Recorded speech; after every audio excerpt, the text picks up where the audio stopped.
everybody. Welcome back to Exploring Lord of the Rings. This is session number 330. Sorry, I'm laughing at myself because just before class I was talking about how just at that moment in the middle of giving my intro sentence I sometimes double clutch and forget which class I'm introducing. But we're doing Exploring the Lord of the Rings tonight. And tonight is our second discussion of the actual text. Well, the text that can be deciphered. Well, the text that Gandalf does decipher for us.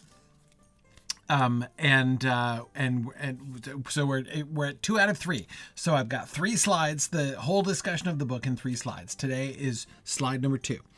And it does really seem to match the sort of shape that Glóin points to back in Rivendell, back at the Council of Elrond. How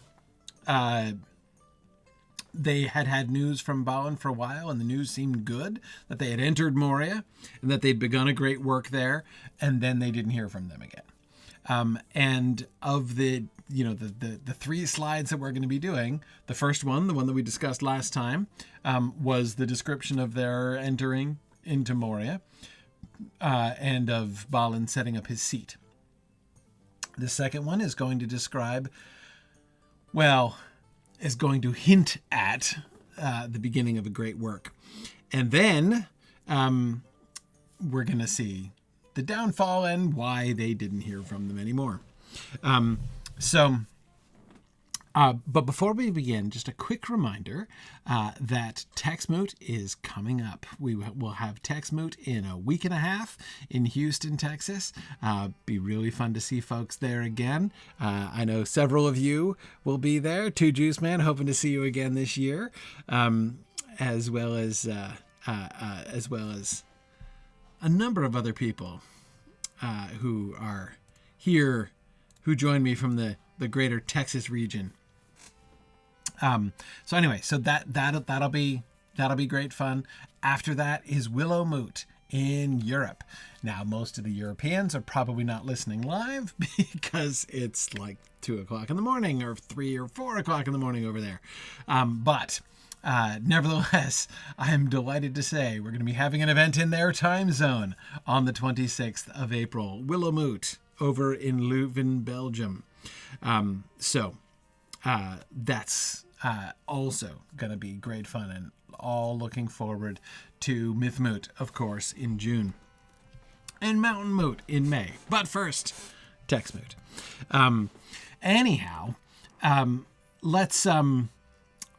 Let's jump straight into the book here today. Now, remember, before we begin, that there were 3 sort of layers or questions, or sort of layers of questions that I was wanting to ask about this last time. First, I want to be looking at the story, like the story that we're getting from the book.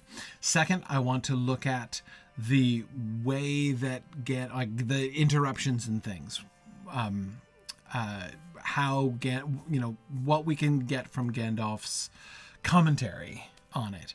And then third, why Tolkien is presenting these things in this way. What is the effect of some of those interruptions? So we were looking at those 3 things last time. Well, I can read no more for a long way, said Gandalf, except the word gold and Durin's axe and something helm. Then Balin is now Lord of Moria. That seems to end a chapter. After some stars, another hand begins, and I can see we found true silver, and later the word well forged, and then something, I have it, mithril, and the last 2 lines, Owen to seek for the upper armories of Third Deep, something go westwards, a blur, to Holland Gate. Gandalf paused and set a few leaves aside. There are several pages of the same sort, rather hastily written and much damaged, he said, but I can make little of them in this light. Now there must be a number of leaves missing, because they begin to be numbered 5, the 5th year of the colony, I suppose. Let me see. No, they are too cut and stained. I cannot read them. We might do better in the sunlight. Wait, here is something. A large, bold hand, using an Elvish script. That would be Ori's hand, said Gimli, looking over the wizard's arm. He could write well and speedily, and often used the Elvish characters. Okay, so remember, a large, bold hand using an Elvish script, that means he's writing in Tengwar. Right, so you've got the shift here, not necessarily in the language that's being used, but a shift in the alphabet that's being used. And why is it that Ori would write in the Elvish characters instead of in the good old-fashioned Cirth? And the answer is, it's faster, right? There are advantages and disadvantages to both approaches to the alphabet, right? The Cirth, the runes, are much better for carving. But Tengwar is much better for writing with a pen. It's quicker and easier writing with a pen. If you think about you remember the Cirth are all those straight lines. So even if you wanted to think about the one here, let me instead of just describing it, let me go back. There it is. Okay. Look at the one down on the near the end of the third line, the one that looks like a letter B, right? But of course, to make that rune, you have to write 5 separate lines, right? You can't just make quick loops for the B.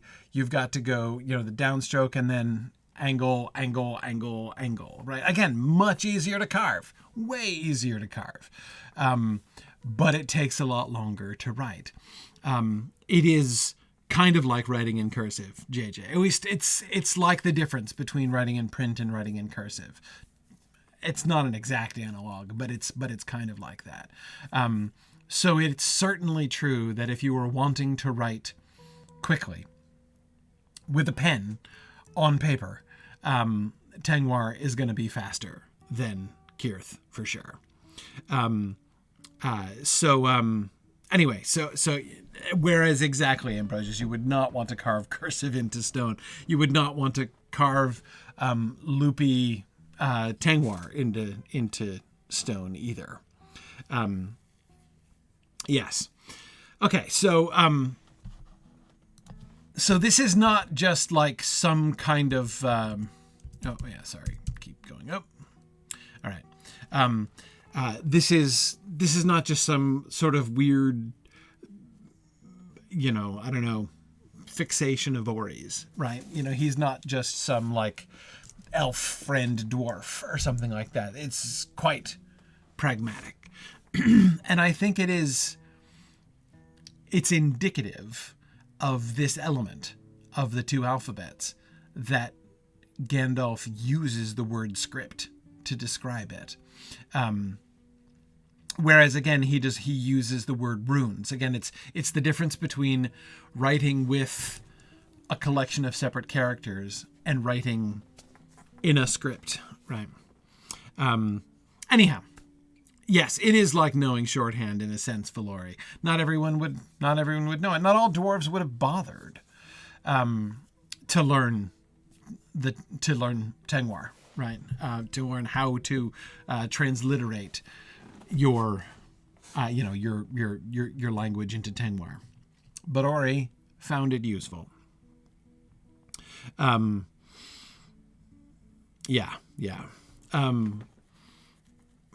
Okay. So anyway, I just wanted to make sure, again, since we've been learning all about, not all about, but since we've been talking a lot about the runes and the scripts and things recently, just wanted to kind of reorient us. Again, it's one of those small things. Of course, the primary reward to beginning to learn Tengwar or the Cirth is that you can read Tolkien's Tengwar, right? Or Cirth, because he's usually writing in English, right? In those. So, now Tolkien's like secret code and can read the secret messages that he's written. And that's really fun. That's the primary reward of learning these things. But a secondary reward is that there are these references in the text that now you suddenly get, right? That when it says something like that, you are very familiar with what it's talking about. Nancy, I don't believe Ori is one of the dwarves in The Hobbit about which almost nothing is said. I think, if you put Thorin's companions into into like tiers, right? Like the, top tier dwarves who get lots and lots of lines and individualized action, right? Thorin and Bombur primarily. Like Bombur gets lots of individualized action and lots of lines, right? He and Thorin are the two dwarves who are most, who are the most individualized, most memorable. Then there's like the second tier, which I would put Balin and Dori, right? Dori is the one who carries Bilbo around a lot. Balin, I would still put Balin below Thorin and Bombur as far as how much he's individualized and how well we get to know him. But he's definitely like an upper tier dwarf, right? Then below Dori and Balin, then I would put ones that we like learn something about, but almost nothing. Not really very much. Owen and Glóin. The fact that Owen and Glóin are good at lighting fires, right? Fili and Kili I would put in the Balin and Nori tier. JJ, yeah, for sure. Owen and Glóin. Glóin does get the line, the more like a grocer than a burglar line, which is a big deal. So Glóin almost gets into the Balin, Dori, Fili, Kili tier, but I still wouldn't put him in it.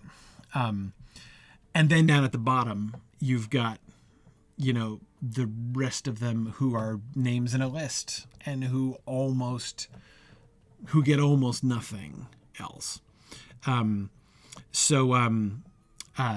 Yes, Nancy, in the movie, they made Ori carry pen and paper because, of course, the movie is, you're supposed to be bringing the stuff from the Lord of the Rings into the film, right? But yes. So yeah, the other, and by the way, the fact that Tolkien had sort of gathered so much of the action and so many of the lines into a comparatively small number of the dwarves, made several of the dwarves just like Ori and Nori and Bifur and Balfur. Those are bottom tier dwarves. And anyway, the fact that he gave them nothing, basically, in the way of characterization, really, was a deliberate choice. And we know this because you can see him making it over the course of revising the text. In his first drafts, and again, you can read all this in The History of the Hobbit by John Ratliff, the presentation of the drafts and stuff. But in his early drafts of writing The Hobbit, he distributed things more or less equally.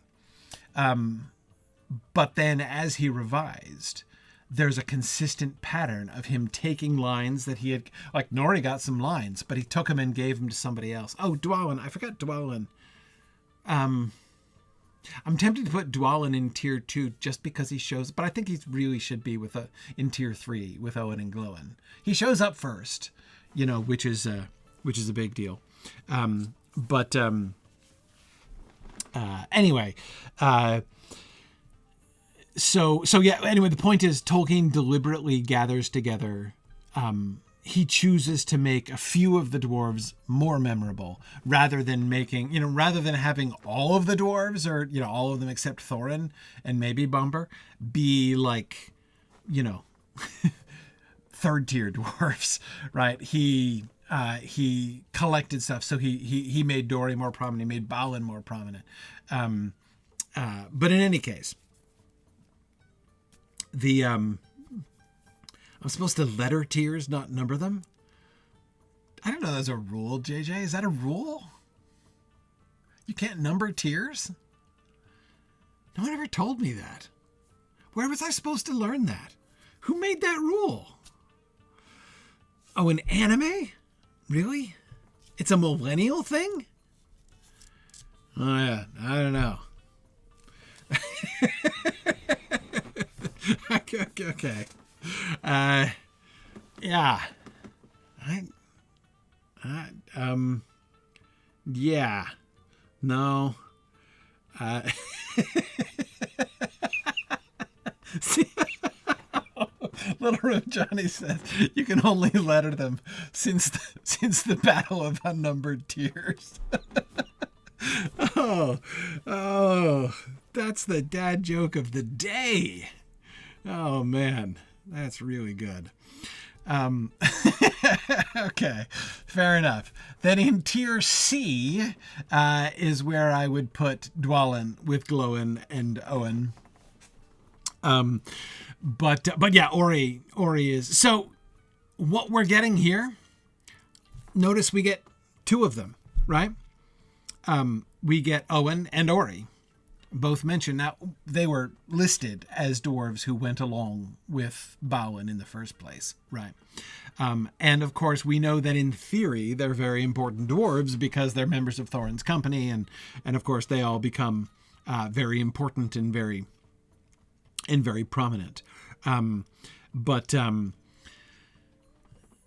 But we don't know anything about them. These are two of the dwarves about which we learned almost nothing, right? Owen is tier 3, Ori is C, unnumbered tiers. It's tier C, and Ori is tier D, right? Yeah. So, by the way, if any of the dwarves in tier C and tier D, the bottom two tiers, are your favorite dwarves, then like Tolkien is working on you, right? Because we know almost nothing about them. And what it is about them that makes them your favorite is probably about 90% from your own imagination, which is awesome because that's how reading works. And that's why reading is awesome. And that's what makes Tolkien such a great writer. Anyway, yeah, most people have their favorite dwarf. Tier B is like the sweet spot, right? Very few people are like, oh, Thorin and Bumber are my favorite, right? But yeah, Balin, actually Dori rarely gets that much love, but, anyway, I'm just digressing now. Okay. Let's go back to what we can read. Now, unlike last time, we don't get we don't get very many sentences. Here, we're having to put things together over just from little snatches, right? We get the word gold, a reference to Durin's axe, and something helm. Then Balin is now Lord of Moria.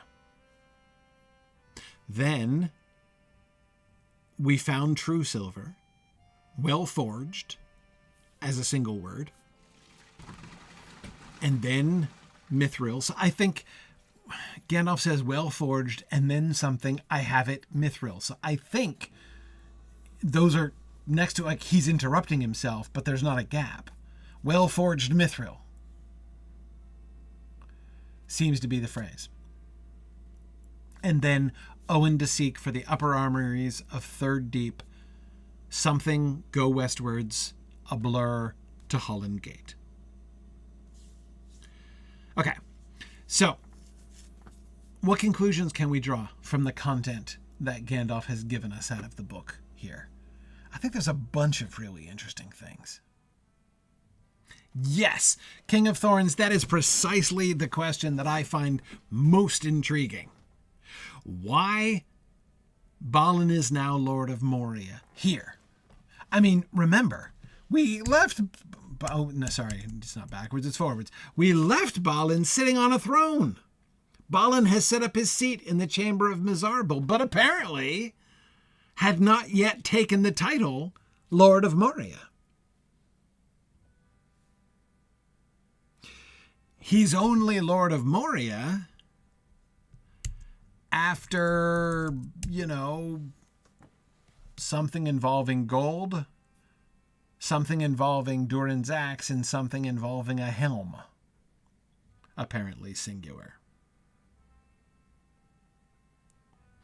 Right, now, Eric says, and why use the word Moria here? I think we have to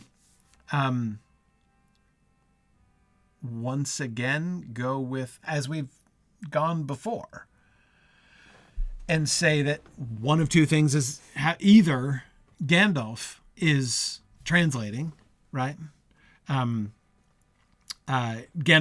is that's what Gandalf says, right? To make it as clear as possible to the hobbits and everybody.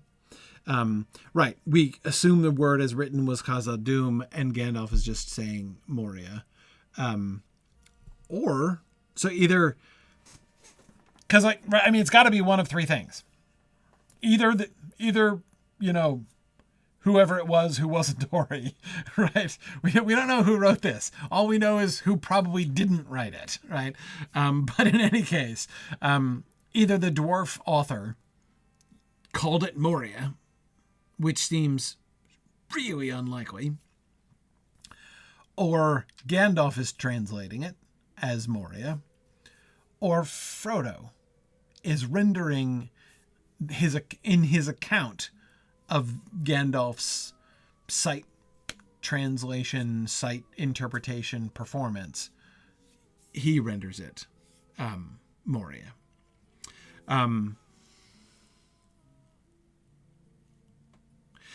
Cal Elros asks the sensitive question.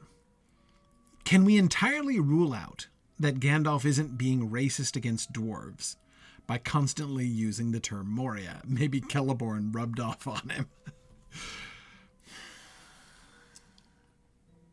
Well, obviously, Cal Elros, I'd like to do that. Rule out racism against dwarves on Gandalf's part. But yeah, Valori, I agree. I mean, the company's been referring to it as Moria ever since it first came up. When Gandalf first introduced it, the road I speak of leads to the mines of Moria.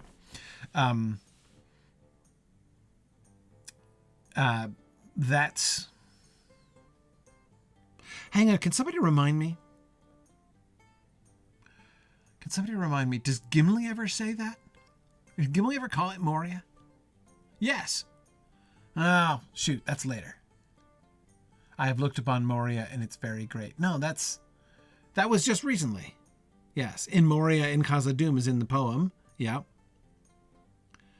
But that's in the poem, and moreover, it's in the final verse describing the Black Pit, right? So that's not the kind of... I would disqualify that for what I'm talking about. I mean, does Gimli go along with everybody else's everyone calls it Moria, right? Does he casually call it? I think. Because he does say, I looked upon Moria. Glowin does. Yep. Some spoke of Moria, the mighty works of our fathers that are called in our own tongue Khazad-dûm. Yep. Yep. Good. So again, in this account, good. Trifle has got it. Yeah. Moria, wonder of the northern world. Too deep we delved there and woke the nameless fear. That's Glowin again at the Council of Elrond. Yes. And yes, Gimli, he just used it, didn't he? I've looked upon Moria and it's very great. Where is that? I mean, that was like just...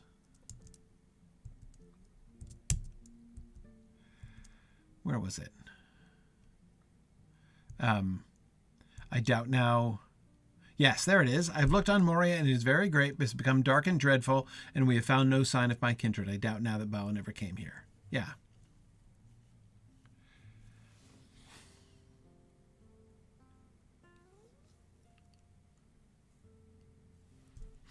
Yeah, it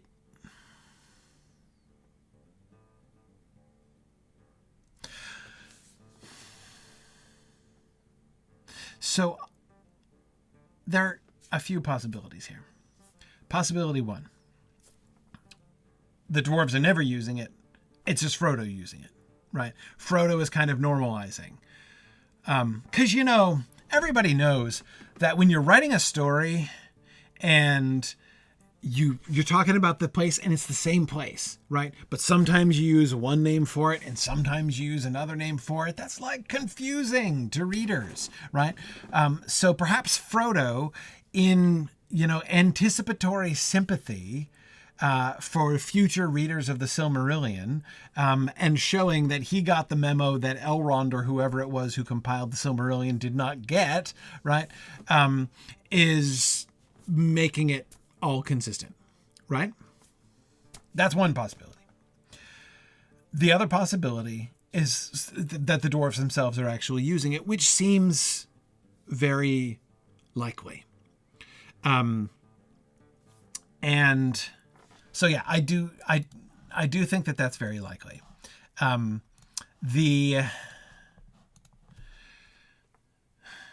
If that's happening, there's a couple different possibilities there. One is that, as Eric, I think you were suggesting, it could be like one of those things where they've taken a pejorative term and they've decided to own it, right? And they've, kind of claimed ownership of this term that was designed to be derogatory. That's possible. That's possible. I think it's unlikely, though. I agree with Jackie that the usage in the poem, it's not a normal data point, because it's in the context of a stanza which is discussing and lamenting the collapse of Khazad-dûm into Moria, into the Black Pit. It's becoming the Black Pit. The poem is keenly aware, seems to me anyway, keenly aware of what the word Moria means, and is using it very deliberately, not in defiance, right? You may call it the Black Pit, but I don't, right? Or I don't care, right? I'm going to call it Moria and you can't, whatever. Anyway, so that's possible. But again, the ending of it's possible for them to do that, but that usage in the poem does not fit that pattern.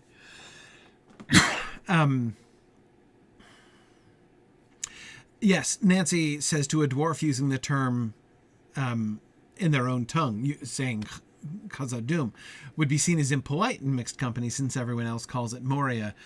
And also, reflexively, right? They don't use Khazad-dûm in front of other people, so their normal, their normal MO is to use words and names that are to adopt the words and names that are used and languages that are used by the people around them. So there would be, in the case of the name Moria, on the one hand, thanks to the elves, everybody calls it Moria now, right? And so since everybody around them calls it Moria, there would be one cultural pressure for them to adopt that, right? Now, presumably there would be some tension there because there would also be some cultural pressure, presumably, to say, hey, that's the ancient home of Durin and the homeland of the Longbeards you're talking about. You're calling a Black Pit.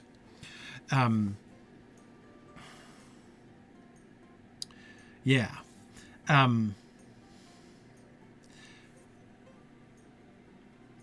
But yeah, Lincoln, that is a really interesting example. Lincoln says, in my experience, Germans who are speaking English refer to their country as Germany rather than Deutschland. Ditto Koreans speaking English, right? That is, it is less common when someone is already code switching into a different language, they tend to not switch back, right? With names like that. That's true. That's true. And again, with dwarves, we know this to be a fixed pattern of theirs, proactively to adapt their language and their names, even their own personal names, when they're talking with outside people, and to adopt their languages. So again, that's, yeah. Okay. So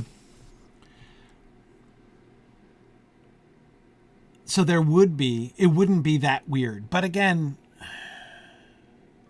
okay, well, let me go a step further. It's logical to believe that dwarves would dislike the name Moria. That is a perfectly reasonable conclusion to come to. But is there any direct evidence in the text of it? I don't think there is. Do we ever see a dwarf objecting to it? I don't think we do.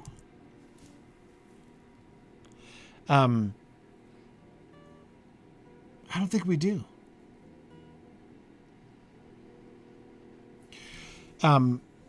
It's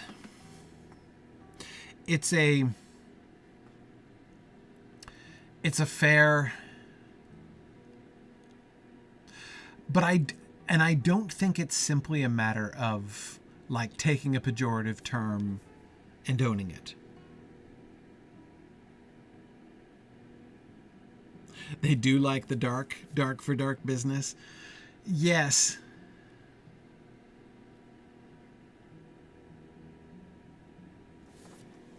Yeah. I go back to the poem here, though. Because, look, no dwarf is going to be like, oh yeah, the Black Pit, Moria, just as it currently is, actually, that's just how we like it. No, they like it less Balrog infested, clearly.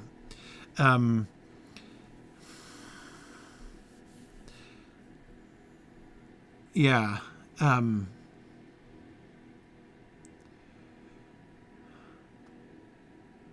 So I go back to the poem again. The poem, again, on the one hand, it's a bad data point, and then it's an unusual data point. But what makes it unusual is that in that place, and really in that place alone, we can see a dwarvish usage of the name in the context of an active reflection upon the darkening of Khazad-dûm, the tragedy of Khazad-dûm. It's not like they're under any illusions about the current state of Khazad-dûm, right? I mean, they know it's been ruined. They know it has become a black pit.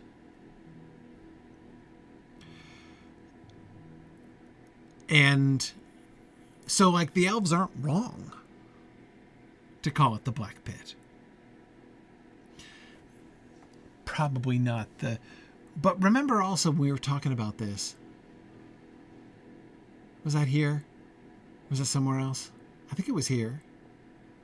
The English translation of Moria into the Black Pit is kind of a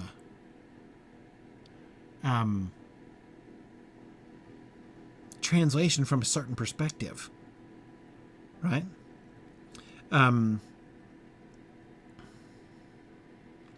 Yeah, renaming a thing based on its changing mission or nature is pretty normal in Middle-earth. Yeah, Thorin probably would approve. But despite that, I think we can appreciate it as well. And yes, Little Room Johnny, if Khazad-dûm literally means dwarf, well, no, it means dwarf delving, which it still is even when no dwarves are living there, The Dwaro Delph is the English translation, though it doesn't seem like English.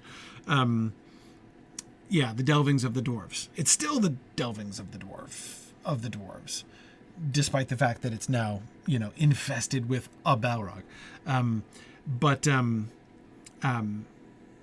yeah, Valori, there's a great example. Mount Doom, right?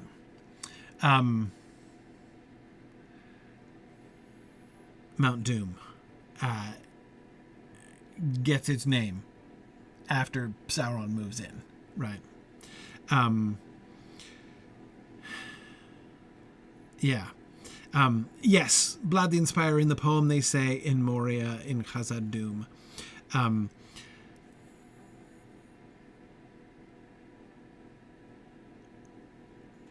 But no, remember, it's not sequential. It's in the final stanza. A shadow lies upon his tomb in Moria, in Khazad-dûm. But still the sunken stars appear in dark and windless Mirror. There lies his crown in water deep, till Durin wakes again from sleep. That's the context, right?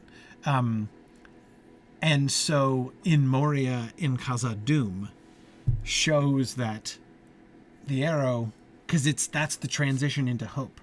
A shadow lies upon his tomb. There's the black pit right there. The tomb of Durin with shadow upon it. But it's still Khazad-dûm. It's still the delvings of the dwarves. It's still the kingdom, the great kingdom of Durin. And still the sunken stars appear in dark and windless Mirror. So they haven't given up on it. But I don't think they would fight it. I don't think we get any examples of it because I don't think they would do it. That is, if you just went up, to Gimli and called the place Moria, I don't think he would be like, he would have to restrain himself from being upset and yelling at you. I don't think he'd be offended by that.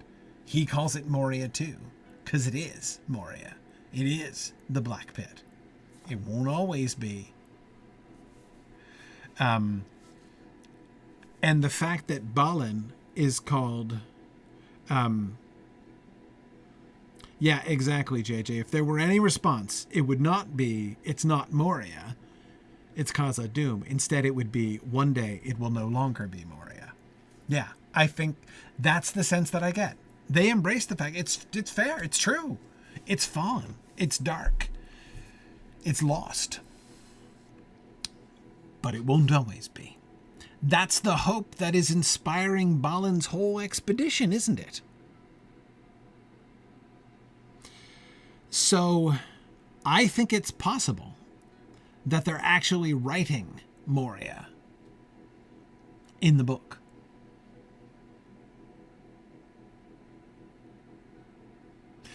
There isn't the same need to accommodate two outside voices, because this is not an outside book. This is not written for the benefit of the people of Dale or the elves of Lothlorien, right?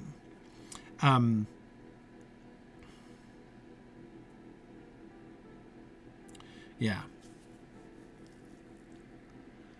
Interesting. Nancy says, I wonder if Aragorn renamed Mordor. Eventually, it might get a new name. Remember, they think a lot about names in Gondor, too. I mean, they're the ones who invented he who must not be named, right? Yeah, I like that. Silk Westgate says it's not an insult, it's a challenge. Yeah. Yeah.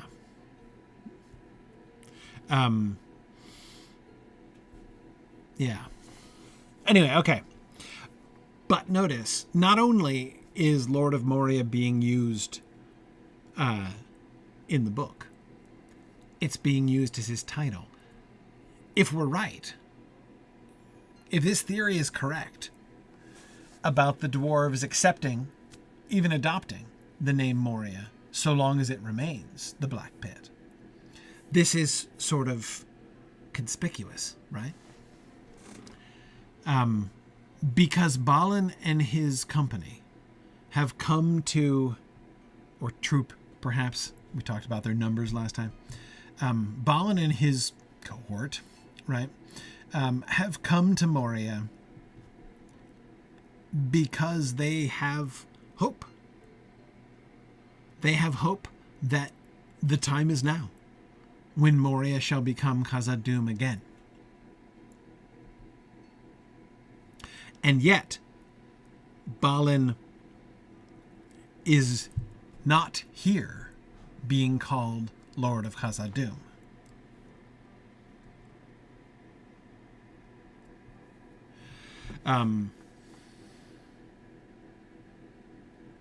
But he is called Khazad-dûm. So, Bob, I think they have both Estel and Amdir. And I agree, Graham, it is a pity we don't know the Khuzdul word for Estel. But the dwarves in general, the poem expresses Estel. That Durin shall wake again from sleep. That things shall be set right.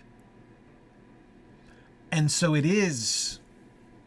But there's also Amdir involved. Like he thinks he can pull it off. And yes, I agree with Eric and Valori. Lord of Moria is very euphonious. Right. With those identical first syllables. Balin is now Lord of Moria. Yeah. Yeah.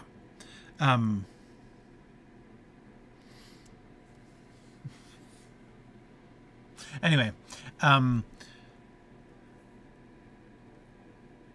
But let's go back to Balin is now Lord of Moria. Now. Not, oh, sorry, I want to go right back again. Sorry, I moved it. Like I always do when we finish a slide, I shift it down, but so I can refer to it, but it's not in the way anymore. But of course, I keep wanting to go back. I should have left it up there. Anyway, Balin is now Lord of Moria. Not when he sets up his seat. So, like, sitting on a throne, check. Lord of Moria, not yet. Now, he's Lord of Moria. There seems to be some sort of coronation. Melon, I agree. And it seems to have something to do with the helm. I'm guessing. Or perhaps with Durin's axe. What is Durin's axe? We don't know. But it's capitalized in English. Which is interesting. Because, of course, the Kirith don't really have capital letters. But yeah, Balin is now Lord of Moria. But yes, Durin's axe. That's a thing. That's a proper noun. Eric, yeah. Gandalf seems to be detecting that this is a proper noun, the way it's constructed.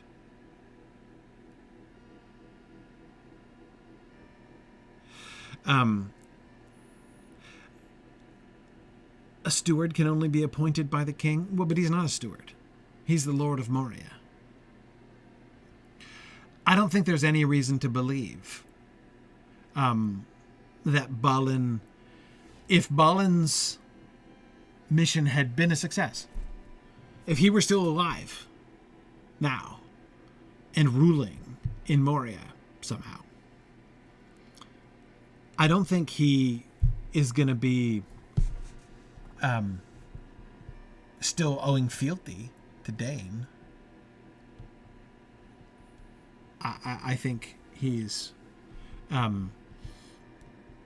Lord of Moria. I mean, I don't think there's any reason to believe that he's ruling it on Dane's behalf. He needed Dane's permission to go because he took with him a bunch of people out of Dane's kingdom. And those people were Dane's subjects.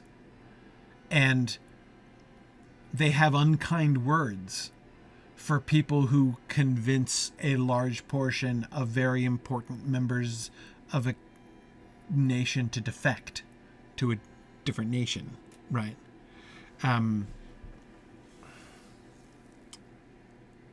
Yeah. Isn't Dan the king of the Longbeards? Yeah.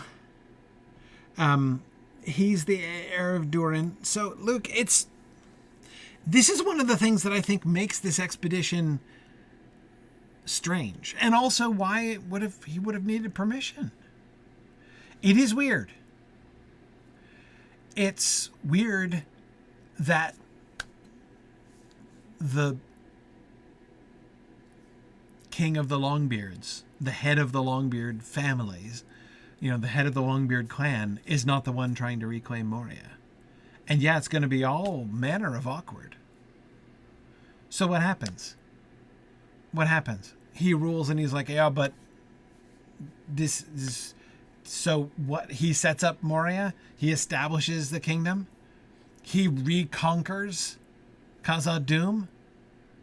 And then what? Dan moves in and he's like, okay, it's all good. I mean, it would be awkward. Surely one of the things that made Dan delay for a long time before he gave permission to go.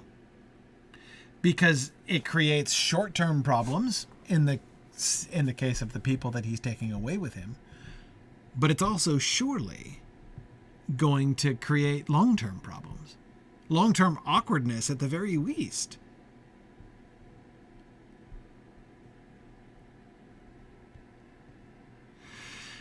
Yeah, well, I would say we have to be careful because we have to remember that we don't really know that much about dwarf politics. We don't know what, if any, oaths Balin has taken to Dan or what they mean. We don't know what oaths he took, which of those oaths he may have been released from as part of being given Dan's blessing to go. What about Dan's old kingdom? He was the boss over in the Iron Hills. Who's ruling there now? Do they owe fealty? Does it work that way? Again, we just don't know. We just don't know. So we have to be careful. It's fine to speculate, of course. Speculating is fun. We just it's important to make sure that we know when we're speculating. That's all, right? Because again, there's very little that we know about how those relationships actually worked. But is it possible that he was a vassal of King Dan and saw him as such, even as Lord of Moria? It's possible. Of course it's possible. But I don't think it's inevitable at all.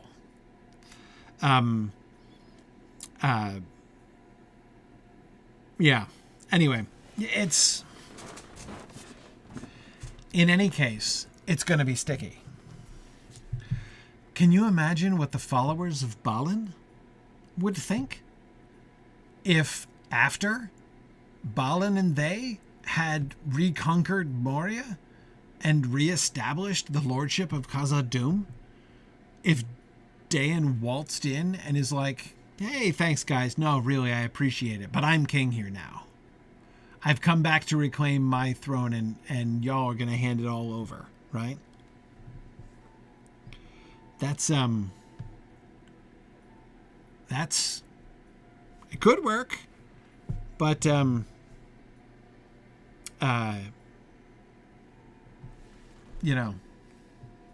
don't know. Maybe it would be fine. Maybe they'd all love it. Maybe. But again, we just don't know.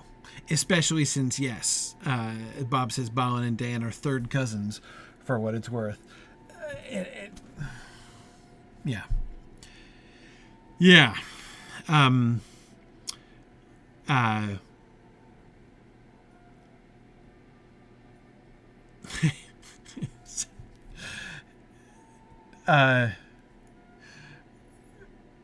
Several of you are saying, but that's how people who live in this kind of a monarchical system would think.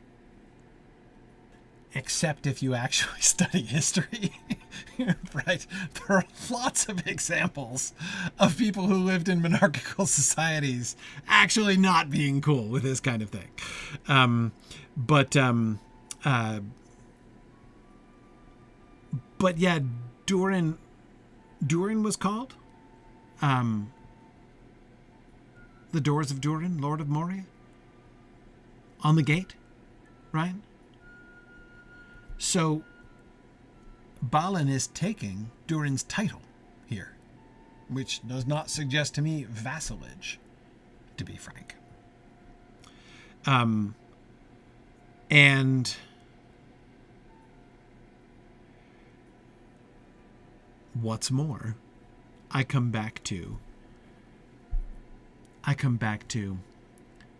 the context here in this passage. Balin does not call himself Lord of Moria until Durin's axe comes up and something helm.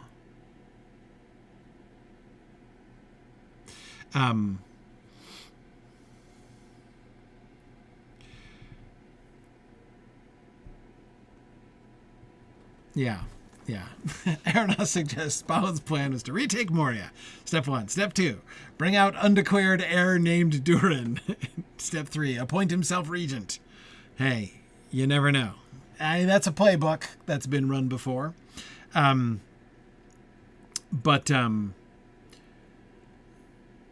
Oh, JJ, it is always a danger that when you allow vassals to have power, that if they get too much, they might not be vassals any longer. 100%. 100%. That is always a problem. So yes, I think this paragraph implies that Balin, it states that Balin is taking the title of Durin. Lord of Moria is Durin's title. Balin is being named the successor of Durin. He's given Durin's title. And this seems to be associated with what I believe to be the finding of Durin's axe and probably Durin's helm. Maybe some other helm. Because there's a word in between. Durin's axe and something helm, Gandalf says. And I think when Gandalf says something there, he's saying there's a word that he can't read, right? Durin's axe and word helm. We don't know what that word is. Eric suggests Durin's axe and freaking helm. Yeah, something like that. It might not be Durin's helm. It might be somebody else's helm. It could be an adjective, not about possession, right? Like Durin's axe and ruling helm or something like that. Like the helmet of Gondor is going to be, the crown of Gondor is going to be a helm, right?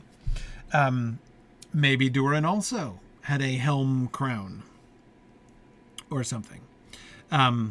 Yeah, Bob, I agree. We'll come back to, we'll see if we can get any more information on this when we read the pages with Chad. Yeah, let's see.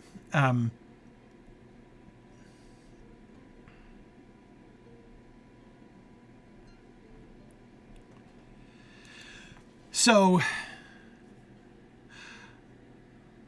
I think Durin's axe is to me the really, really suggestive thing. By the way, this was a really fun thing that we put into the Return to Moria game. During Zax, like the game developers were like, we totally need Durin Zax in the game. Like, you've got to be able to find Durin Zax.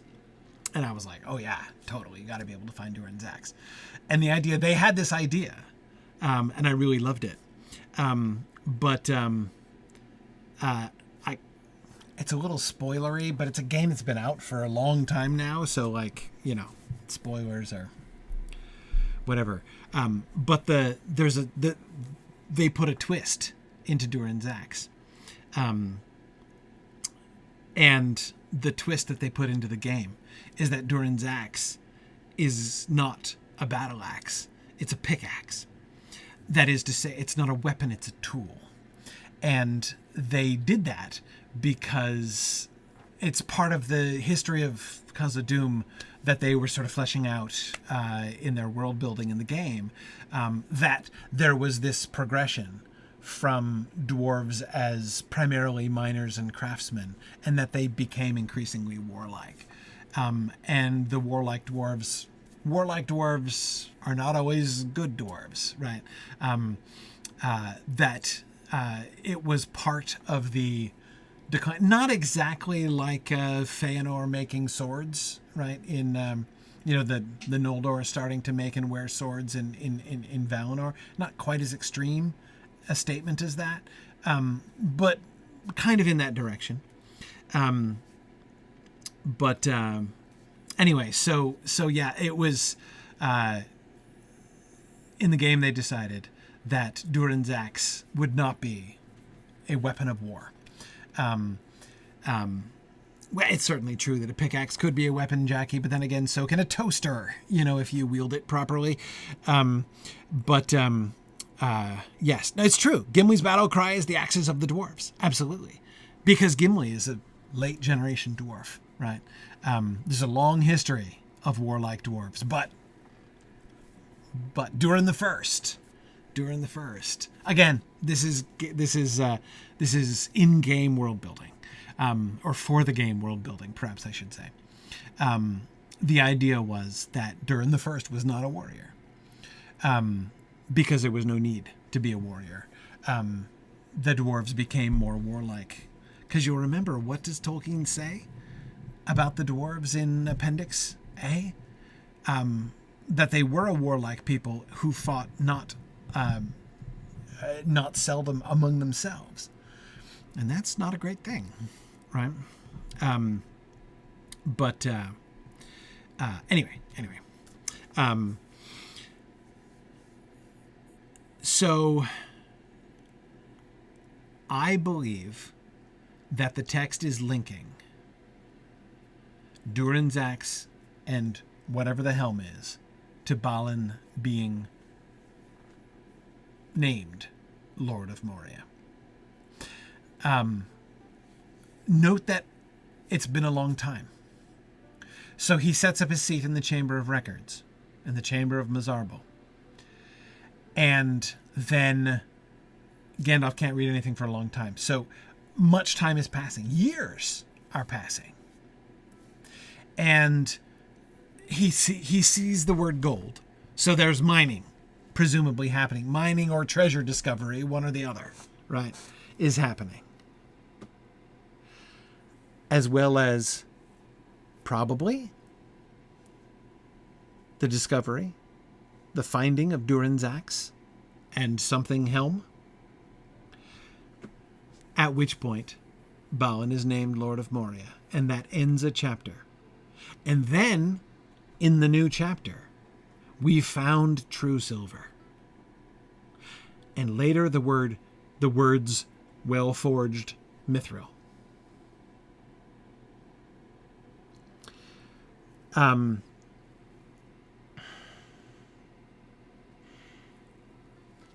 Eric, I agree. That is another fascinating conclusion. Mithril is not what makes him Lord of Moria. He doesn't have to find mithril in order to be called Lord of Moria. That also is really interesting, right? Is mithril important? Yes, mithril is important. Yeah, Maureen says ends a chapter seems metaphorical. Sort of. I mean, there are stars, right? So, I mean, it's not literally like chapter 3 of the Book of Mazarbul, right? But there's an actual like break in the text with little stars written in, right?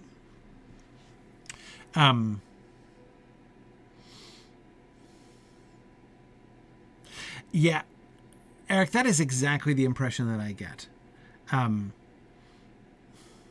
The impression that I get is that the word well forged, which is a single word, right,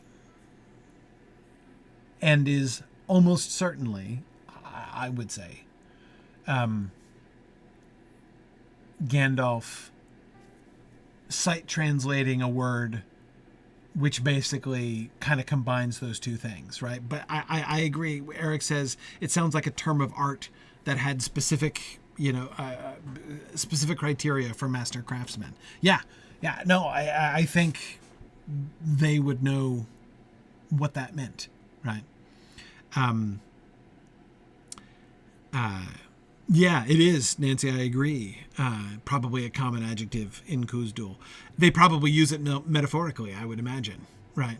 I could imagine that Khuzdul word being applied metaphorically as like a very great compliment to someone, right? About something else. Yeah.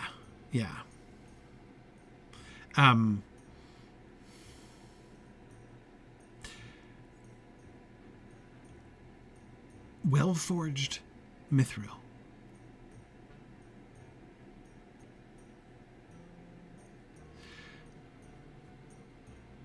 Here's my question. Are they doing forging? Have they found mithril and are themselves attempting to rediscover or redevelop the forging techniques, and this registers a success? Well-forged mithril? We totally nailed it. We produced well-forged mithril. I mean, like that? Or are they finding it? And on the one hand, I'm sure they would be trying to. But on the other hand, both before and after that is all about finding and seeking. We found true silver, and to seek for the upper armories of Third Deep. And something go westwards, a blur to Holland Gate. A blur. I think when he says something, it's one word. And when he says a blur, it might be one word or it might be a couple words. I think.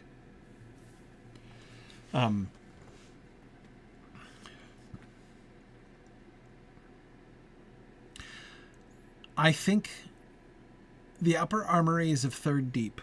Now, of course, we don't really know exactly what that means. Not being provided with a map of Khazad-dûm. But Nancy, you were pointing this out before, that it's interesting that they find this, Durin's axe and the something helm prior to seeking for the upper armories of Third Deep. That suggests to me that the finding of Durin's axe, and by the way, I am totally imagining some kind of like, Raiders of the Lost Ark scenario, right? Where Balin finds the, where Balin and his company dedicate themselves entirely, like the first thing that they do. Well, I say first thing, the first major project after they move in is seeking for the lost axe of Durin.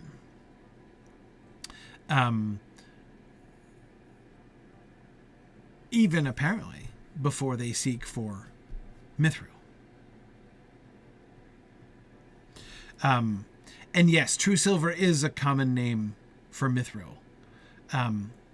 We got that before. So we found true silver, which is mithril. And then we get the phrase well-forged mithril. Yeah, Yeah. Raiders of the Lost Axe, Barnadil. That's exactly it. So, Blood, I don't think... I don't think true silver has to be forged into mithril. Gandalf said that was just one name that they called it. It was called Moria silver or true silver. Remember back in our Moria info sheet, info dump paragraph that Gandalf gave us, right?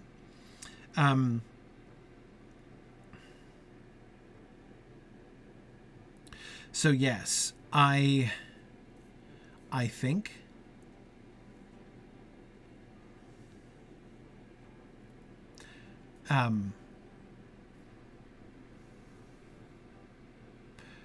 mithril is the Elvish name. They use it, clearly, but they also call it they also call it true silver.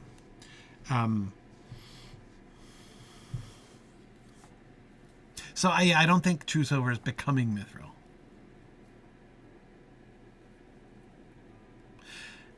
Have they lost the ability to make things from mithril like they did in the old days? Not really sure. Garth Galerius, yes, I think so. Is mithril like unfallen silver? Silver as it should have been? Yeah. It's silver that doesn't tarnish and is stronger than steel. Yeah, absolutely.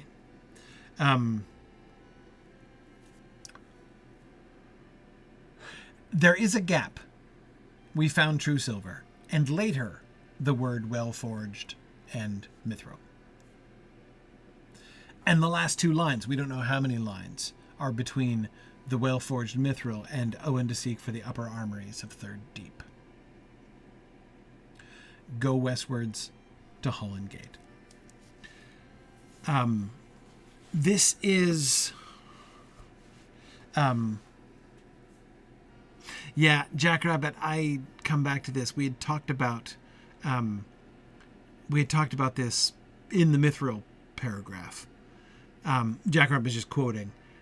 It could be beaten like copper and polished like glass, and the dwarves could make of it a metal, light and yet harder than tempered steel. So it is possible that we found true silver refers to a lode, like the ore that they're mining, and that well-forged mithril is the metal that is made of that ore. Yeah.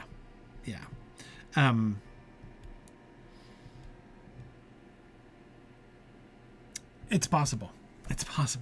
It's hard to nail down. Again, we don't have enough context to be sure of that.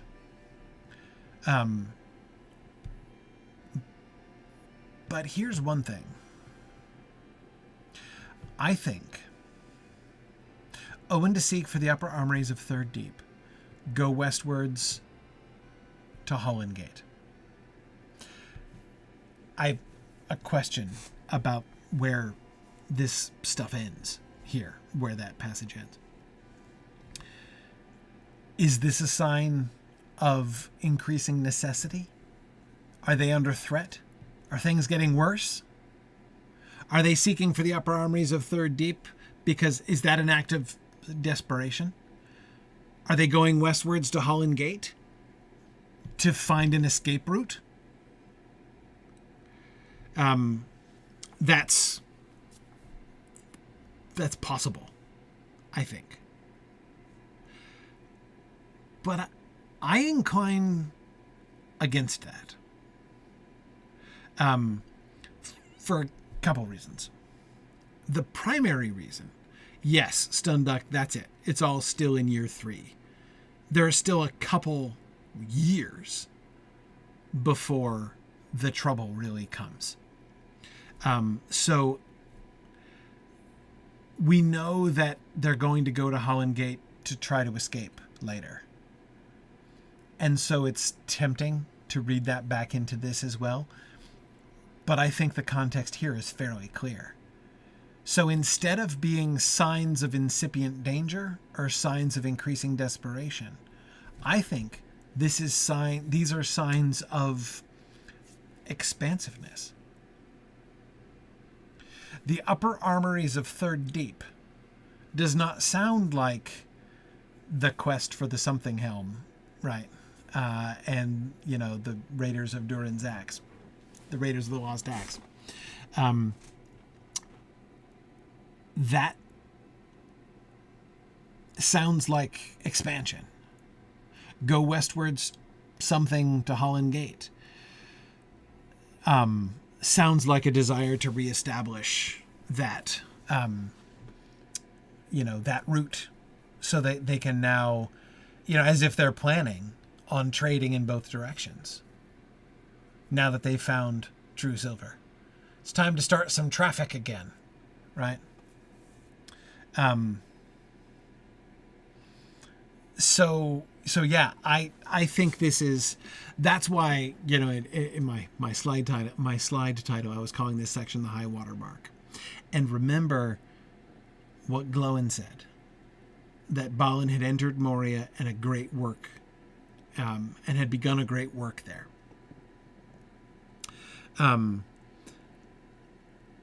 And I think this is the great work. The beginning to mine Mithril again, possibly the forging of Mithril. The annexation of the armories, right? The possibility even of opening a westward trade route. Remember, they would be thinking about that. They still have kin in the Blue Mountains, who may or may not be vassals of Daein, right? Yeah.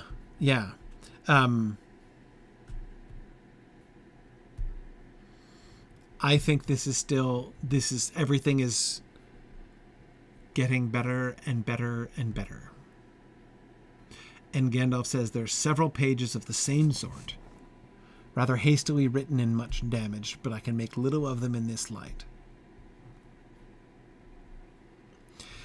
And when he picks up with the pages in Elvish script, they begin to be numbered 5, the 5th year of the colony. So Balin has ruled for 5 years, which, when we think about the 3-day journey that they have taken through Moria so far, this is day 3, right?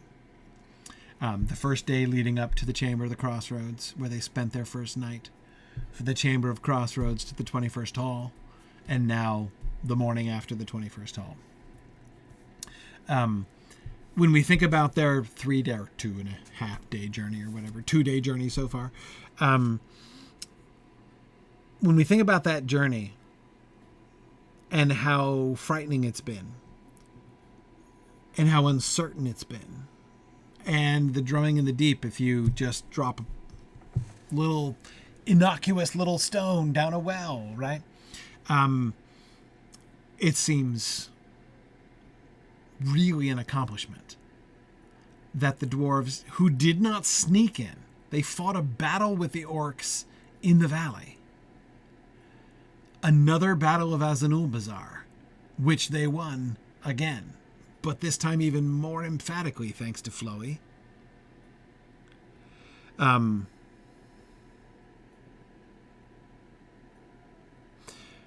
So the orcs know they're there. They all know they're there. And yet they don't do anything about it.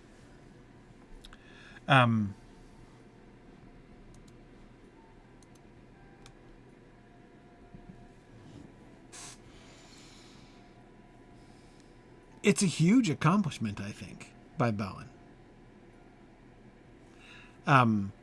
Yeah, Arna says this time the orcs fell back, bred more reinforcements than attacked in overwhelming numbers.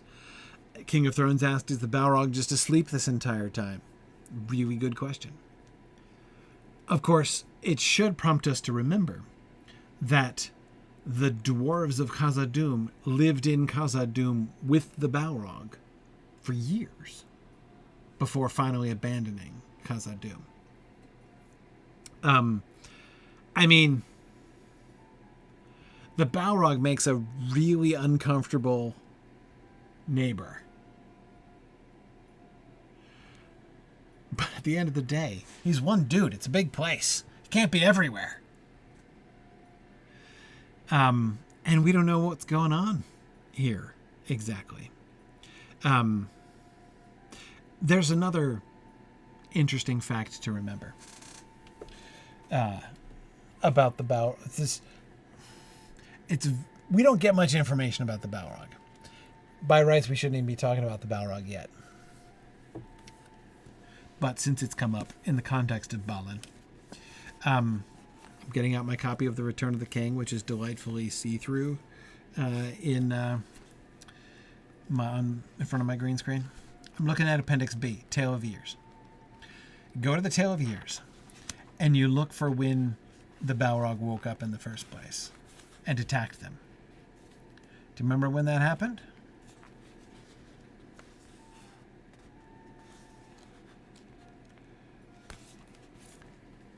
"1980. I always remember the dates through here because, of course, they coincide with the dates of the years of my life in our reckoning. It's why I never forget when the Witch King took Fornost, because that was in the year of my birth, 1974. Anyway, 1980. The Witch King comes to Mordor, and there gathers the Nazgul. A Balrog appears in Moria and slays Durin the Sixth.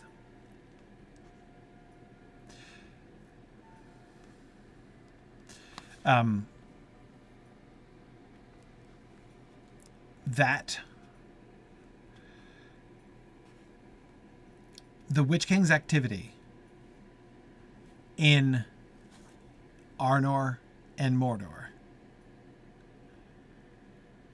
happens at the same time, in the same year, as the awakening of the Balrog. And it could be a coincidence, but I doubt it's a complete coincidence. Especially since, where is it? Is it Appendix A? Or is it Only in Unfinished Tales? The comment, or is it in The Rings of Power in the Third Age? Darn it, I can't remember. The reference to the fact that it became clear that there was all these things were in fact not unconnected, that there was some movement behind all of these. That's Appendix A, reference to Sauron and the Witch King. Because remember, the Witch King of Angmar, they thought was just a dude, like they thought the Necromancer was just a dude. They didn't realize he was a Nazgul. Trifle, I absolutely agree with you. That's an important clarification. It's probably not a coincidence, she says, but there doesn't need to be direct action by Sauron or the Nazgul to cause it. Yeah, absolutely. We can't make that assumption.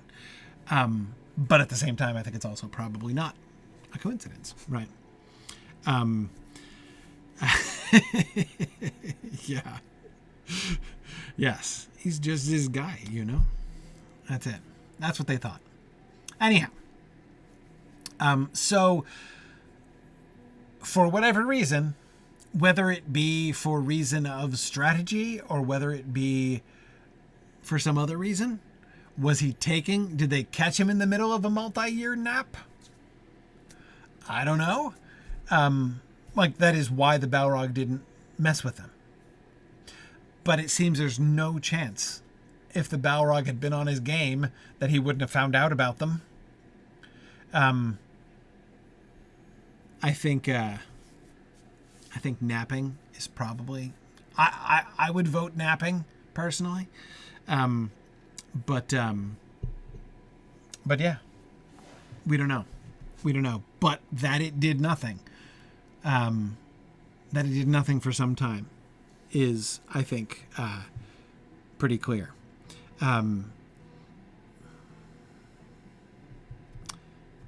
Yeah, Trifle, we're going to come back to that question. Trifle asks the excellent question, do we even know if the Balrog is involved in the destruction of Balin's company? An excellent question. We'll answer it later on. Okay. Gandalf's...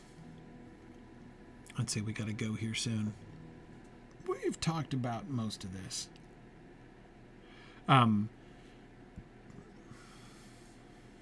Remember that Gandalf is in a bit of a hurry. Also, as he points out here, the light is not good.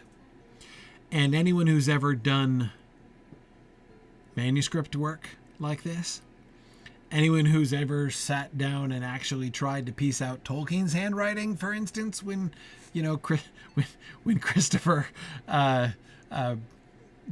lays a sampling upon us in the history of Middle-earth, doing that by poor light is really hard, especially when, again, there's like the stains and burns and everything else. So Gandalf is not going to sit down and do a full, archival study of the Book of Mazarbul right here, right? He's just trying to glean from it quickly what they can understand to try to piece together the story. And piecing together the story is precisely what Tolkien has left us to do. Note there is no commentary on that. Gandalf doesn't give interpretations. All the stuff we were talking about today, Durin's Axe and the Something Helm, its the relationship between that and Balin taking the title Lord of Moria, the significance of finding Mithril, the well-forged thing with Mithril, what it means to then go on later to seek the upper armories of Third Deep, and why exactly they're trying to go westward to Holland Gate. None of those questions are answered. None of those things are explained.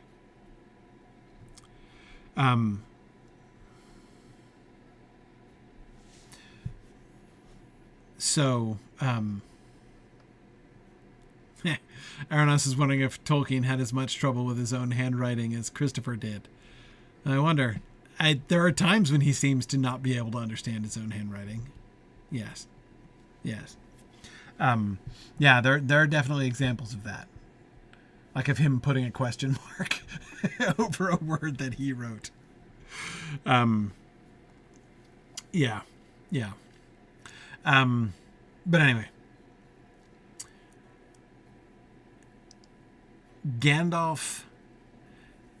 Why Gandalf emphasizes the shift to Tengwar is for two things. First of all, it clearly signals a change.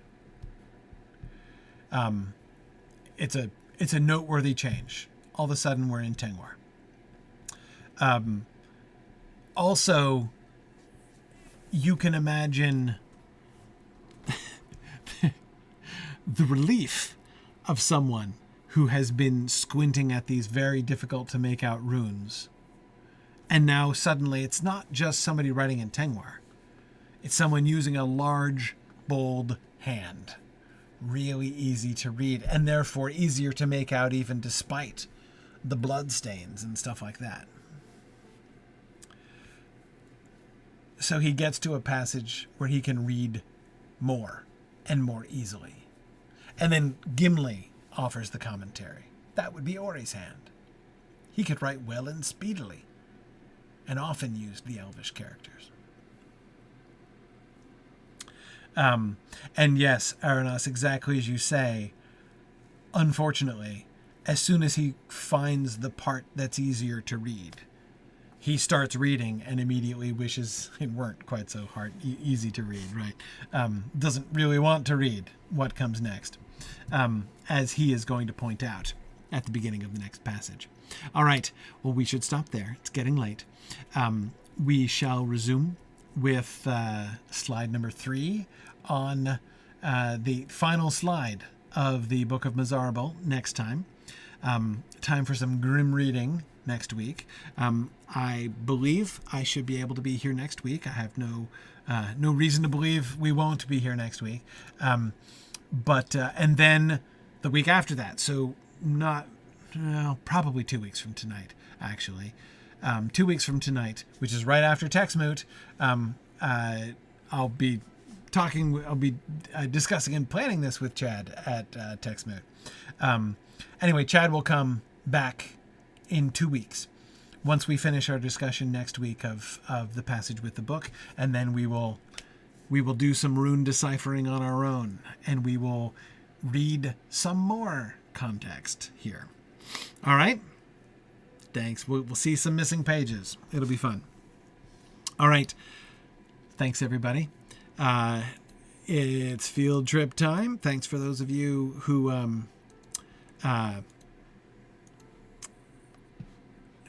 could only join us for book discussion.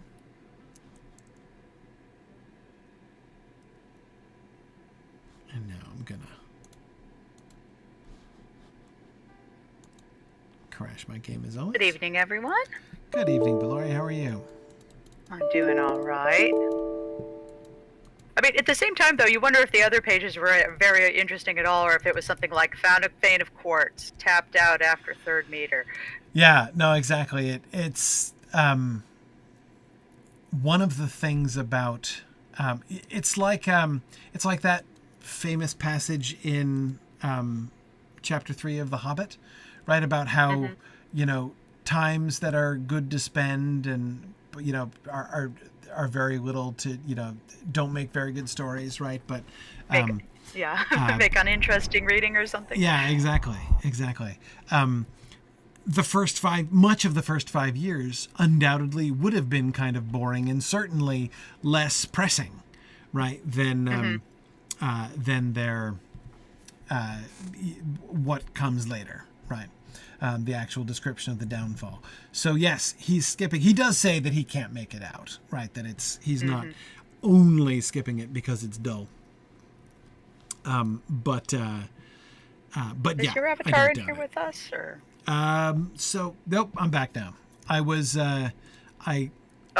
I lost it before and then came back in a different layer, but apparently I'm with you now. So back to the 21st hall. Place is jumping out here.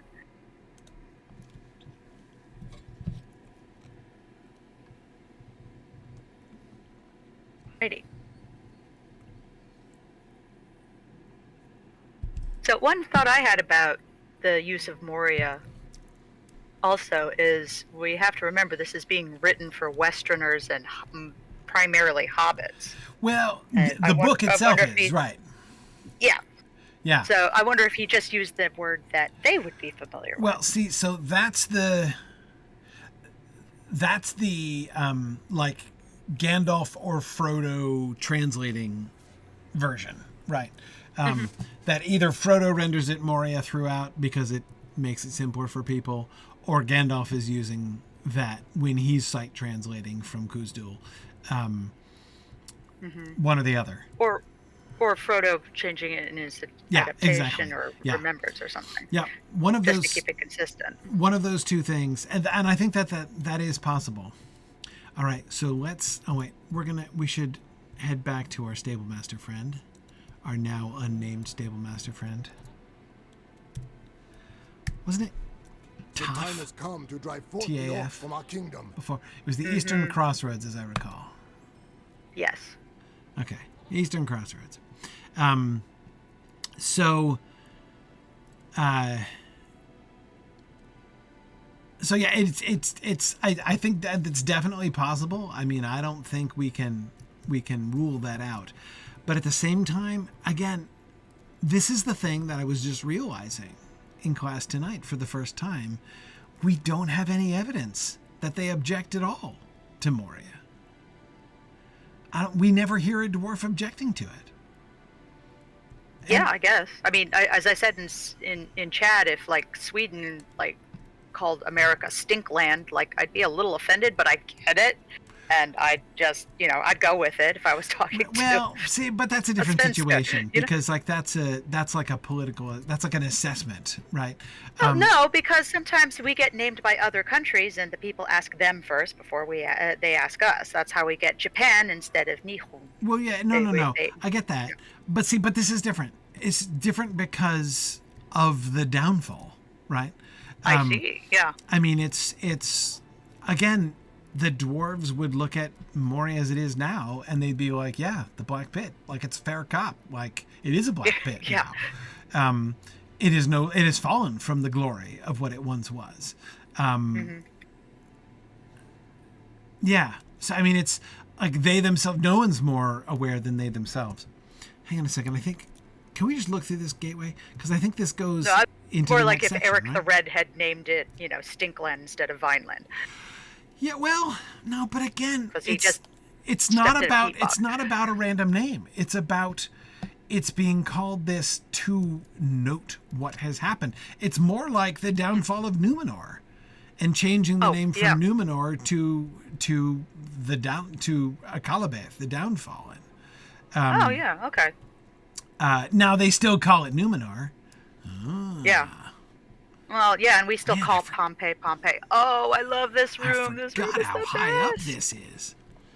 Yeah. Yikes. Okay. So Nice they this stuck is- a railing on it for us. Yeah, they do give us a railing. That is unusually kind. Dwarven OSHA finally coming up to bat. Though notice it's a It is. railing that would do dwarves not one iota of good, as they'd all run right under it. Just go through like they were clipping through it. Yeah. It's at head level to humans, right? That's really funny. Maybe they just assume we don't know how to bend. And also, like, like the first person view from here is, it's an obstructed view seat, right? But anyway. I don't seem to recall this being here. Maybe they put it in after the fact after so many people complained of falling off and dying. Yeah, see? So there are codes in Moria after all. Anyway, okay. But this is a new railing. This is a very new railing. I was pretty sure that this is where we were. This is the main way through. So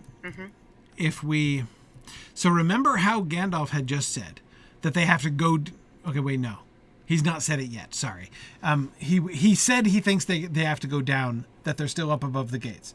And then in a couple weeks, we will see Gandalf say he will know exactly where they are and how many stairs how many levels they need to go down in order to get to the gate. So we should expect, even just from what we've already heard Gandalf say, that we have to descend. And so this appears to be the main descent.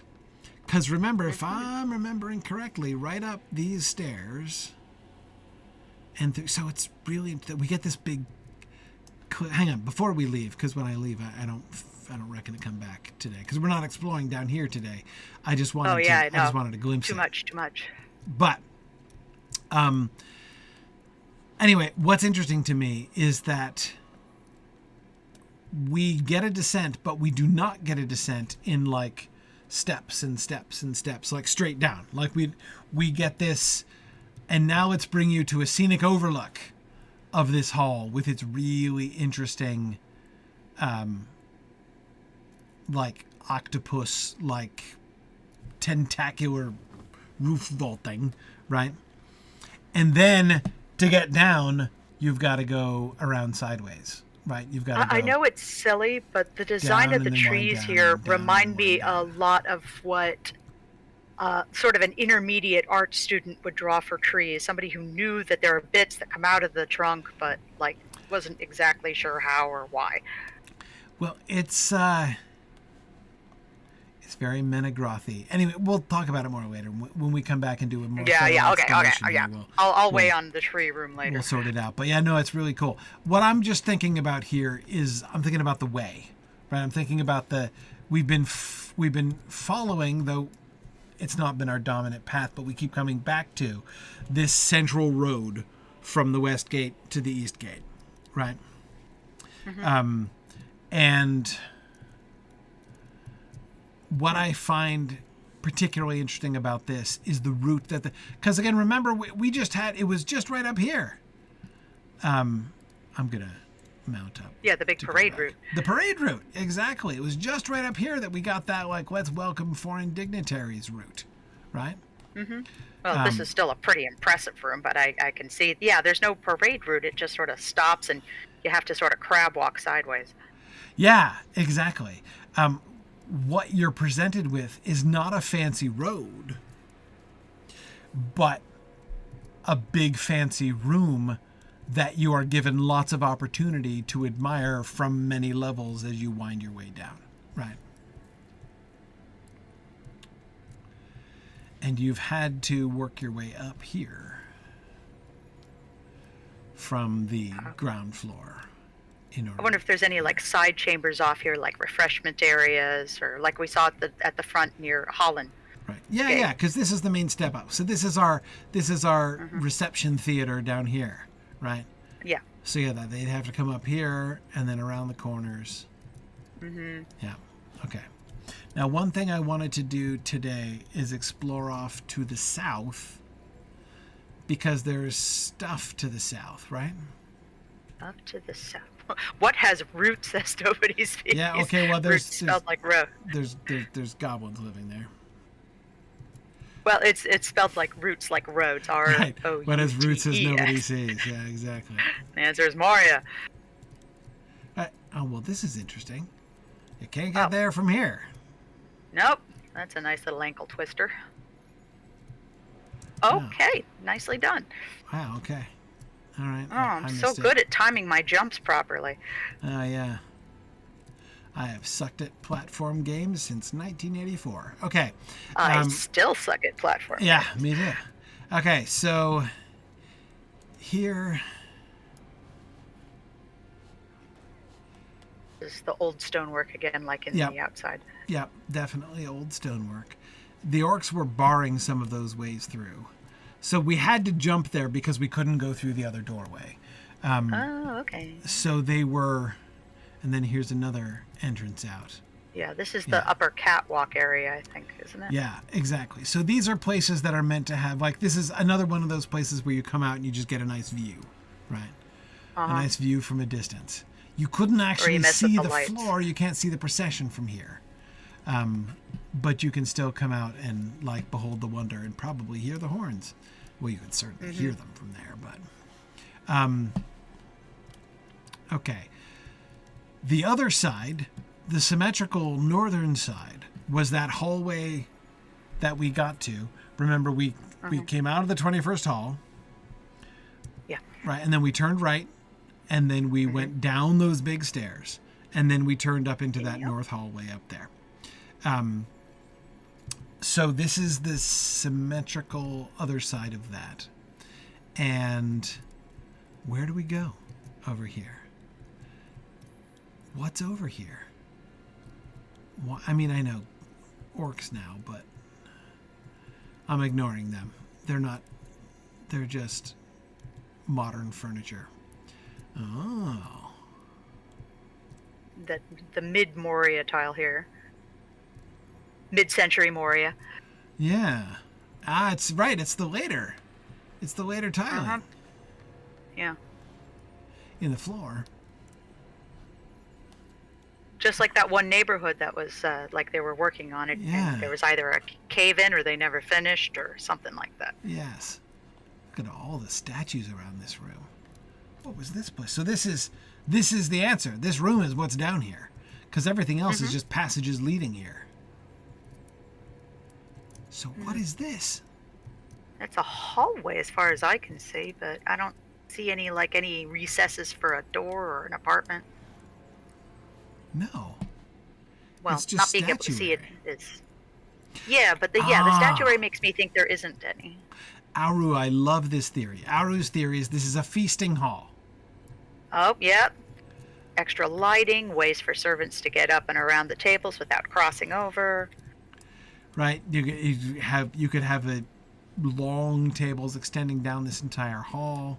It's very convenient to the route. Like first you greet the foreign dignitaries coming in down the road from Holland, and then you take them to a feast.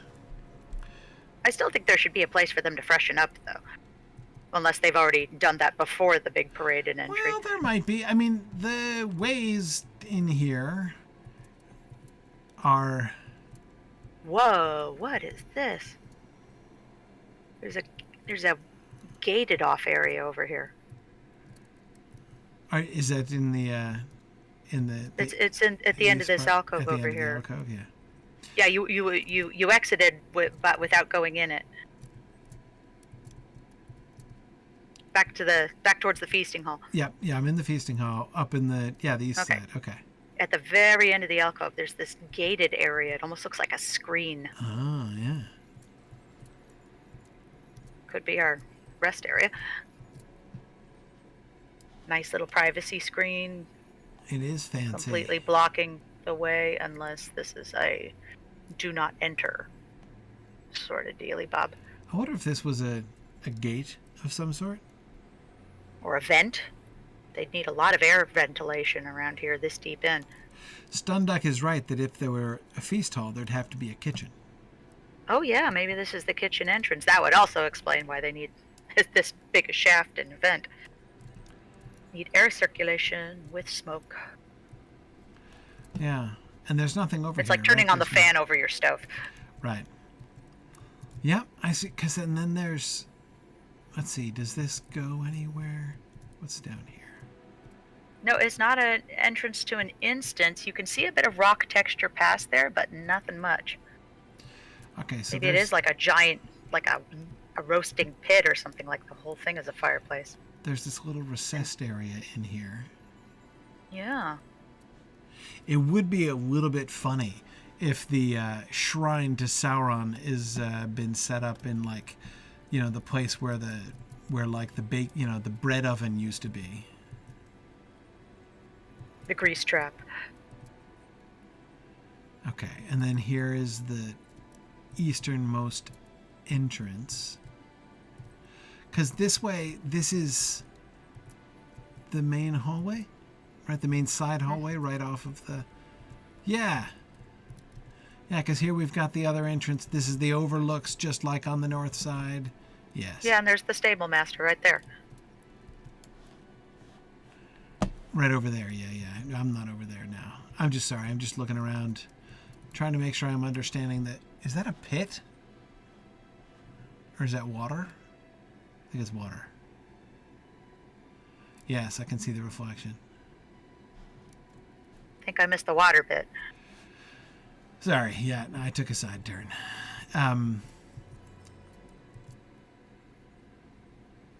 Okay. Yeah. And this goes through... Right, there's the stable master, as you were saying. So, yep, I think the kitchens were over here in this east end. Mm-hmm. Oh, and the water does make sense, because remember, this is near the Holland's Gate. They had the pools there, too. Do you think it was a deliberate pool? Maybe it is. Well, yeah, I was talking about they need a reception area to clean up and rest after the big parade and everything else before the feast. So there's a swimming pool. So there'd be a swimming pool. There were swimming pools near Holland's Gate, also in the reception area. That's true. I had forgotten about that. Again, they keep wrecking all of these quaint domestic places with... see, here's the way in. This, yes, clearly. Because look, we got the fancy columns here. Yeah. The fancy columns. So this with the closed door. Now the goblins have closed this door. And look, yes, it's right by the top of the stairs where it comes in. Yeah, see, it all fits together. Yeah, no, that's exactly right. Hang on, I'm going to take a shortcut. Yeah, we nailed it. I'm taking Pretty a shortcut. Okay.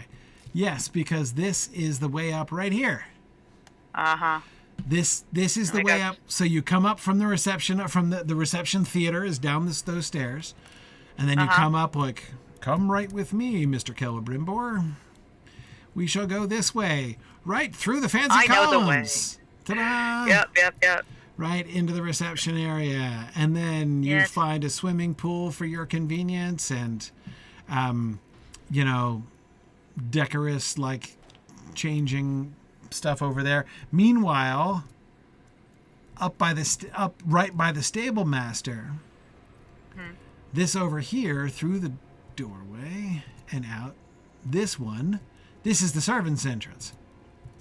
Yeah, because the third floor is pretty much the servants' catwalk as well. Yeah, so this is the servants' entrance, where they come into this is the back door to the kitchens. I still think this was like this might have been like the pantry right here. Right? So you got you can take deliveries in through there, right? Yeah. And then you store the food in here. And then I think that our gate over here is the entrance to the main kitchens. Which we could doubtless still see evidence of the kitchens, but we can't get through because the gate is shut. And sorry, go on. No, and then they can just bring the food straight down the hall from the kitchen. Ta-da! Right down straight onto the floor of the feasting hall. Yeah. So did you catch there was a different kind of effigy in the pool area? Sauron effigy, you mean? Yeah, well, we got all the Tickle Me Saurons everywhere, but this one's a little different. Oh, the one with the goblin ears? With fire coming out of its head. Oh, yeah, this one. Oh. You can see the face better over here. Right, it's like a cross between, oh, yeah, the like goblin lantern. Yeah, you know what else breathes, fire and stuff and... Oh, it's like a little homage. I think it's a Balrog, either to, lend us your power, O Balrog, or please go away and leave us alone, dear Balrog. Yeah, a little Balrog shrine, sure. With no wings at all. Well, I think it does have wings, but that just shows that goblins don't know anything. Yeah, goblins don't know it. Yeah. Big flappy must be wings. No, that's fun. That's fun.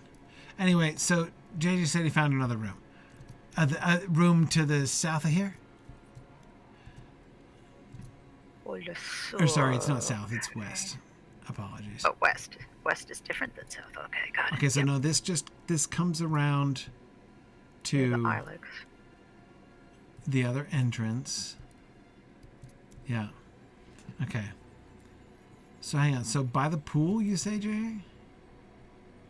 Here's our pool. Oh, I see. Okay. He's put a beacon there. There's the other one. Yeah. Oh. Yeah. It's the changing room, I bet. Oh, yeah. Oh, here it is. It's the private chamber. Oh, yeah. They got, no, these are orc benches. Yeah. But yeah. That makes perfect sense. Yeah. Right. It could be the coat check. It could be no. This is, you could probably lie down. You want to lie down for a little bit right after your swim. Yep. It's right off the pool. Yeah, I called it. Yay. So there you go. Yeah. So this is the welcome area.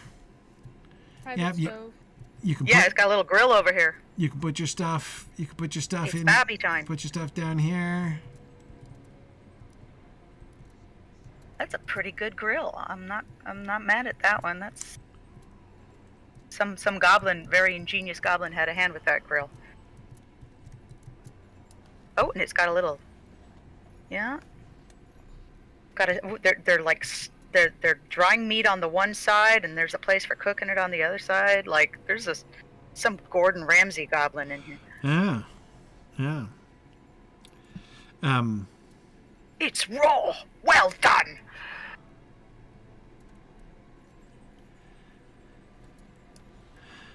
All right.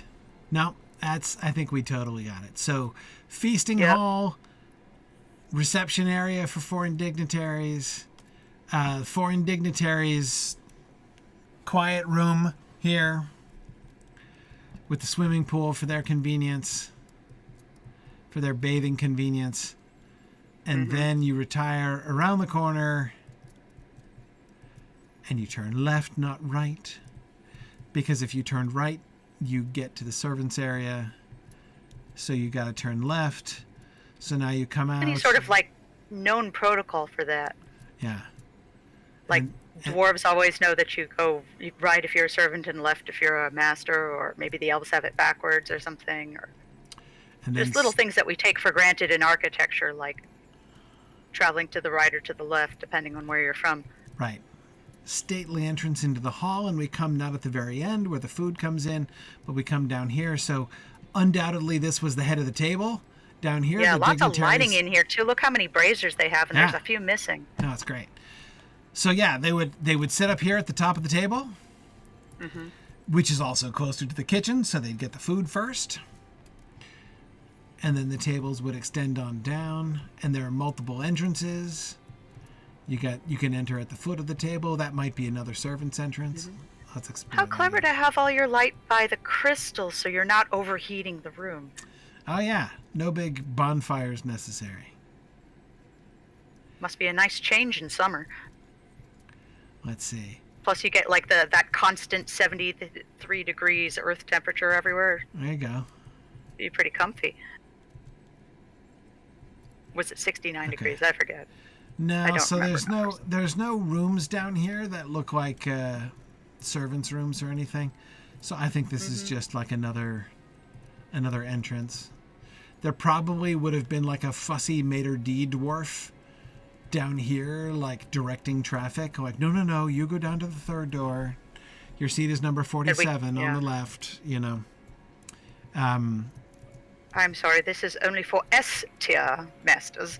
That's right. The A-tiers are the next one down. Yes, exactly. So some would come in through this door, some would come in through that door. Oh, yeah. No, I think it's absolutely. So, Aura, I think that was excellent. I think you've completely nailed it. I think we have I love this theory better than any theory we've, like this combined with the welcoming theater outside there. This is excellent. I think we've got it. All right. Yeah. Well, that was phenomenal. So next time we will backtrack. We'll go upstream back towards Holland Gate and start to look into this area around here. So we've come in from the back end and we know where they're headed, right? We see them transition. We peeked into the transition over there into New Melek. And the huge vista that they are treated to when they get over to there and then having to descend out. But what happens beforehand? What's on either side of the road? So that's what we will begin to look at. And I think before we get to New Melek, we'll be getting the opportunity to explore lots of other places, like the Flaming Deeps and the Redhorn Lodes, for instance. Cool. Yeah. Oh, the Grand Stair, the Foundations of Stone. Yes. Cool. It was really nice to see how much care they take of their important guests and stuff. Like, I would have really enjoyed being a guest here. Yeah. No, I think that's excellent. Flaming Deeps. Yeah, we still have a lot to look at. I remember the Flaming Deeps. Here's the waterworks. And then we get the... Waterworks are fun. Where's the fungus place? That's at the bottom of the stairs, I believe. Silvertine Lodes, is that where the fungus things are? No, that'd be the east side of the Redhorn Lodes. Oh, that's in the Redhorn Lodes. Yeah, I didn't the foundations of stone. Okay. All right. That's the one where I first discovered by drinking that keg, and I'm like, oh no, where am I? Right. And I was on top of that goat statue. Yes. Cool. Excellent. All right. All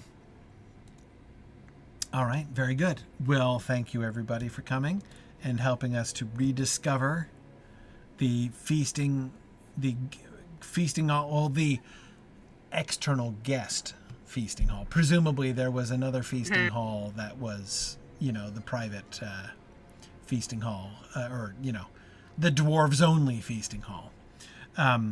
But yeah, this is phenomenal. So thank you very much, everybody. And we'll be back next week for more exploration. Have a good night now. Bye.